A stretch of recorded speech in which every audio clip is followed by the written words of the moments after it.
Hello, hello, and welcome, friends. So glad you could join us today for something truly important. Welcome, everyone. Absolutely, Diana. Today, we're diving into a topic that, honestly, everyone should know a little something about: basic first aid. Exactly. When we say first aid, we're talking about that immediate help you give someone who's suddenly hurt or sick, right there on the spot. It's about being ready to act quickly. Yes, it's crucial to understand it's the first help. It's not about being a doctor or a nurse, or even a trip to the hospital right away. It's that initial response, that bridge of care before professional medical help can take over, or until the person feels better on their own. It's really that simple at its core. It's about being prepared, not panicked. So, listeners, we have a little practice moment for you right now. Repeat after us and really let it sink in. First aid is first help. Exactly. Good job. Keep that in mind as we go through today's episode. So, Diana, let's jump right into the big question. Why is first aid so incredibly important?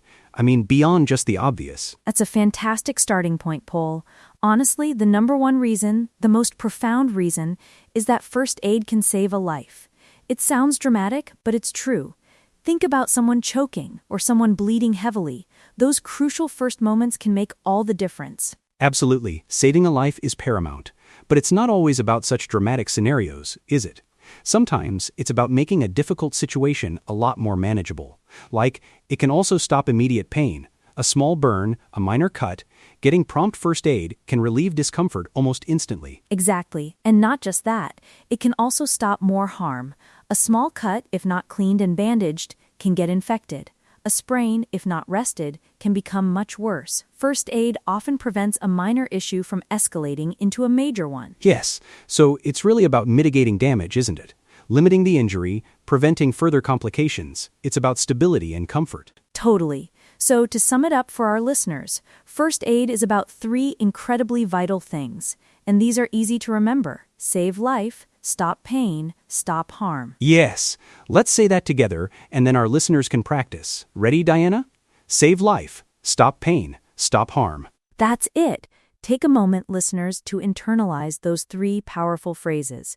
They're the pillars of basic first aid. Okay, so we know why it's important. Now, let's talk about the how. And the how often starts with a very practical item, the first aid kit. Diana, what exactly is a first aid kit? Well, Paul, at its most basic, a first aid kit is simply a collection of supplies and equipment that you use to give first aid. It's usually a small, portable box or bag, easily identifiable. Right, often red or green with a white cross. And inside that box are specific things to help with common injuries, right?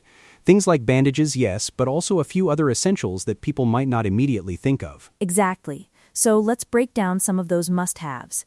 You'll definitely want a variety of bandages, from small adhesive ones to larger gauze pads. Scissors are crucial for cutting tape or fabric.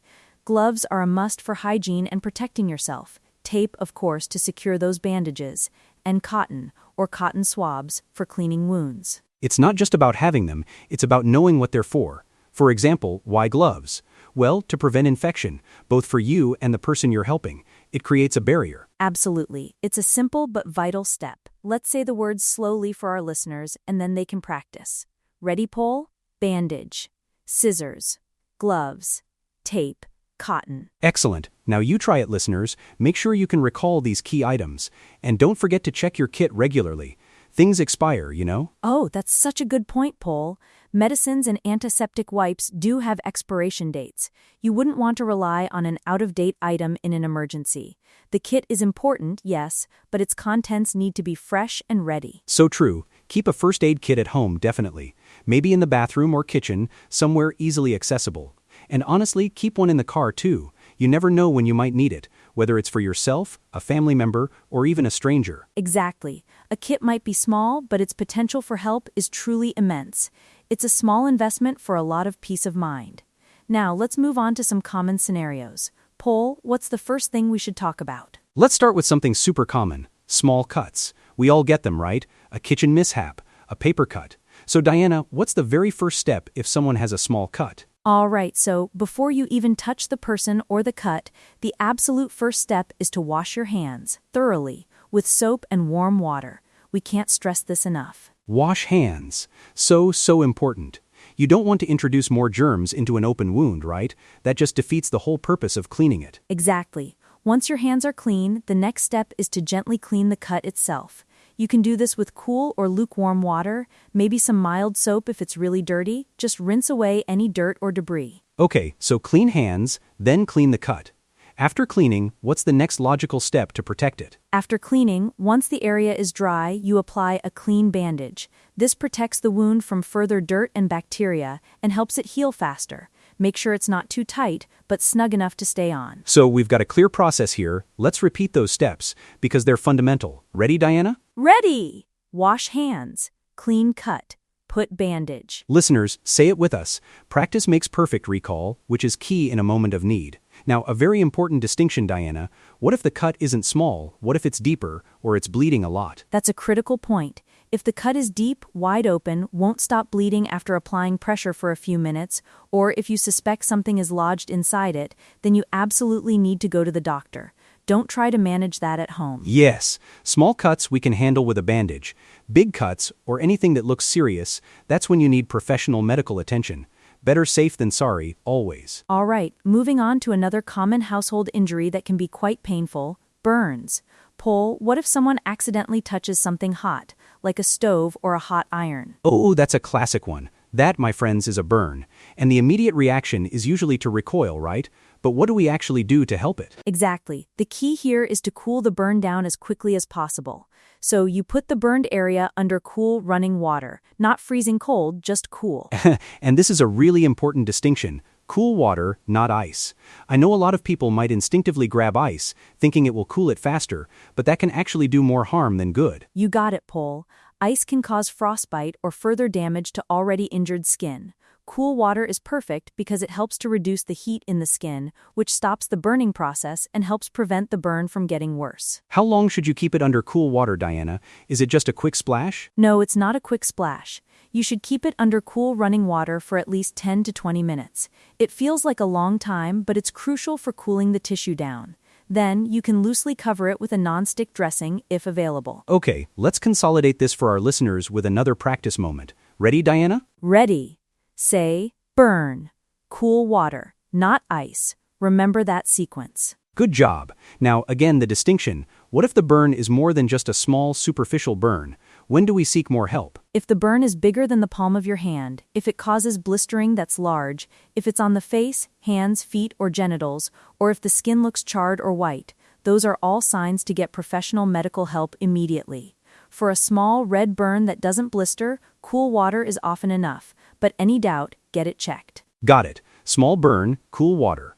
Big burn, or any concern, straight to the hospital. Let's tackle another one that can be messy and a bit alarming. Nosebleeds. Diana, sometimes the nose just starts bleeding out of nowhere. What do we do? Oh, nosebleeds. They can definitely be unsettling. The first thing to do is to get the person to sit down. This helps reduce blood pressure in the veins of the nose, which can lessen the bleeding. Sit down. Okay, and then I remember something about leaning forward or back. Lean forward, Paul. Absolutely crucial. You lean slightly forward, not back. Leaning back can cause the blood to run down the throat, which can make you gag or even vomit, and it might hide how much blood is actually being lost. Right, lean forward, and then what about stopping the actual bleeding? Then you pinch the soft part of the nose, just below the bony bridge, firmly. You hold it there for a full 10 minutes without letting go to check. You really need to maintain constant pressure. 10 minutes without checking, that's key, isn't it? It can be tempting to peek. It is, but letting go disrupts the clot formation. So sit down, lean forward, pinch the nose for 10 minutes. And for a practice moment, let's simplify that. Excellent idea. Listeners, say it with us. Sit down, lean forward, pinch nose. Perfect. And just to reiterate, Paul, why is leaning back a no-go? Because, as you said, the blood may go inside, and you don't want to swallow a lot of blood. It can make you feel sick. So yes, always lean forward. If it keeps bleeding after 2 tries of 10 minutes, then it's time to call a doctor. Great advice. Now we've talked about small cuts, burns, nosebleeds, things you can often handle with basic first aid. But Paul, what if the problem is much bigger? What if it's a genuine emergency? This is where knowing your emergency numbers comes in. If someone is unconscious, not breathing, bleeding uncontrollably, having severe chest pain, or has a suspected broken bone, or any life-threatening situation, the immediate action is to call the emergency number. Crucial, absolutely crucial. In many countries, like here, the number is 112. In the United States and Canada, it's 911. Make sure you know the emergency number for where you live or are traveling. Yes, don't hesitate, call quickly. The emergency services are trained for these situations, and they need to get there as fast as possible. Be ready to give them your location and a brief description of what happened. It's better to call and be wrong than to not call and have a terrible outcome. So for our practice moment here, it's really straightforward but so important. Say with us, call emergency number. Remember that distinction. Small problems, first aid.